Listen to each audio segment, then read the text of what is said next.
పవన్ కళ్యాణ్ గారు గెలవగానే ఇక్కడికి వెంటనే వచ్చుంటే బాగుండేది అని. నేను కేవలం ఒక ఎమ్మెల్యేని కాదు, మొత్తం ఎన్డీఏకి అండగా నిలబడ్డ వ్యక్తిని. నా కుటుంబం నన్ను అర్థం చేసుకుంటుంది, నాకు తెలిసి ఇప్పుడు రావు. బాధ్యతలు తీసుకున్నా. నిజంగా చెప్పాలంటే ఫ్యాన్ లేవు, ఏసీలే ఉన్నాయి, ఫ్యాన్లు తీసేసాం, పక్కన పెట్టేశాం. గుండెల లోతుల నుంచి మీకు చెప్తున్నాను, మీరే కనుక లేకపోతే పిఠాపురం ప్రజలు, పిఠాపురం జనసేన నాయకులు, పిఠాపురం ప్రజలు, మనకి కూటమి నాయకులు బలంగా కనుక నిలబడకుండా ఒక్క ఏకపక్షాన మనం బలంగా పోరాటం చేయకుండా ఉండుంటే ఈరోజు రాష్ట్రం రిజల్ట్స్ ఫలితాలు వేరేలాగా ఉండే. మీరు ఇచ్చారు బలం. నేను ఒకటే అనుకున్నా, గెలిస్తే నన్ను పిఠాపురం గెలిపించాలి.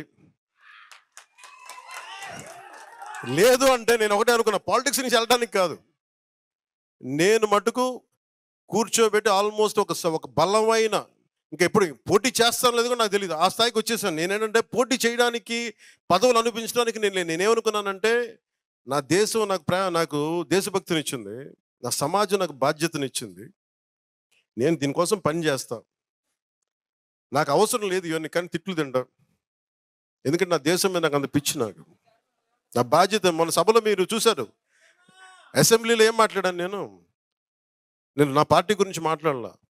ఏ నేల అయితే, ఎవరి బలిదానం మీదైతే ఆంధ్ర రాష్ట్రం ఏర్పడిందో, పొట్టి శ్రీరాములు గారికి ఆయన గుర్తు తెచ్చుకునే మాట్లాడాను. ఏ ముఖ్యమంత్రి ఈరోజు కూర్చున్నా, గతంలో కూర్చొని ఉన్నా, దానికి మూలకారకుడు ఎవడు? పొట్టి శ్రీరాములు. ఆయనే లేకపోతే, ఆయనే బలిదానం లేకపోతే మనకి ఈ రోజున ఆంధ్ర రాష్ట్రం అనేది ఉండేది కాదు. సో నేను ఉన్నది దేనికి అంటే, ఇంతమంది గొప్ప మహానుభావులు ఉన్నారు. నేను అన్నా క్యాంటీన్లతో మాట్లాడి ఒకటే అడిగాను, అన్నా గారి క్యాంటీన్లతో పాటు డొక్కా సీతమ్మ గారి క్యాంటీన్లు రావాలి. అన్నా క్యాంటీన్లు ప్రారంభిస్తున్నప్పుడు దాంట్లో కొంత భాగం డొక్కా సీతమ్మ గారి క్యాంటీన్లు కూడా ఉంటాయి. ఎందుకంటే అసలు మనకి ఈ రోజున ఒక పూట భోజనం పెట్టడానికి హోటల్లో పెట్టేయచ్చు, కొని పెట్టేయచ్చు. ఆ రోజుల్లో కట్టెలతో వండాలి, వర్షాలు.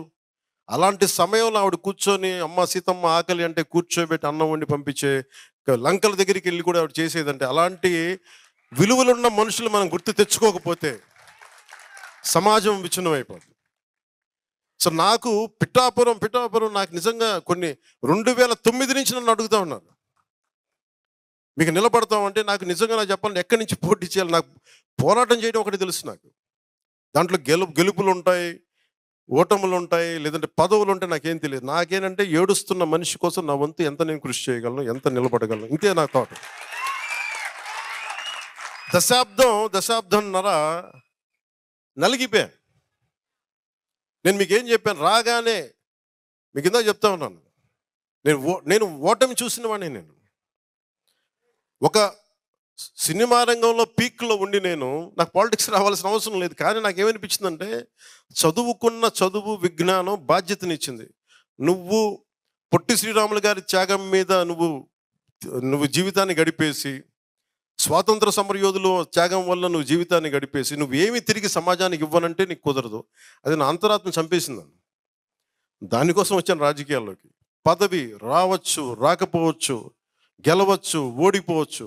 ఈరోజు గెలవచ్చు, కానీ నాకు ఈరోజున ఉప ముఖ్యమంత్రి కావచ్చు.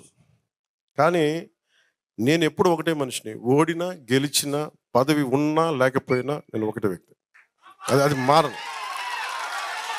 2014లో కూటమి గెలిచినప్పుడు నేనేమి ఆశించలేదు, అందరి కోసం పనిచేసి పెట్టాను.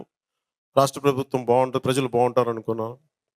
ఆ తర్వాత మీకు పర్యావసనాలు తెలుసు. 2019లో ఒంటరిగా పోటీ చేశాం, నలిగాం, ముందుకెళ్ళాం, నిలబడ్డాం. 2024లో మొన్న ఎన్నికలప్పుడు నేను ఆలోచిస్తున్నాను, రిజల్ట్స్ చూడాలా వద్దా, నాకు పిఠాపురం నన్ను గెలిపిస్తా లేదా, ఓకే ఏం లేదు నేను అనుకుంటున్నా. ఓడిపోయినప్పుడు నేను ఆ రోజుకు టీవీలు చూడలే. నేను ఒకటే పెట్టుకున్నా, టీవీలో చూడాలా లేదా, నేను కూర్చొని ఆలోచిస్తా ఉన్నా. నాకేమనిపించిందంటే కూటమి అఖండ మెజారిటీతో గెలవబోతున్నది నాకు అర్థమైంది, నాకు తెలుసు. నేను ఏమి టీవీ చూడను, నేను ఒక్కడిని కూర్చున్నా, ఏదో పుస్తకం చదువుకుంటా ఉన్నా. ఎవరన్నా సరే వచ్చి నాకు చెప్పండి, మనం కూటమి గెలిచింది, జనసేన మొత్తం అన్ని స్థానాలు గెలిచింది, పవన్ కళ్యాణ్ పిఠాపురంలో గెలిచాడు, ఈరోజు ఇవి చెప్పండి. Please subscribe Telugu politics.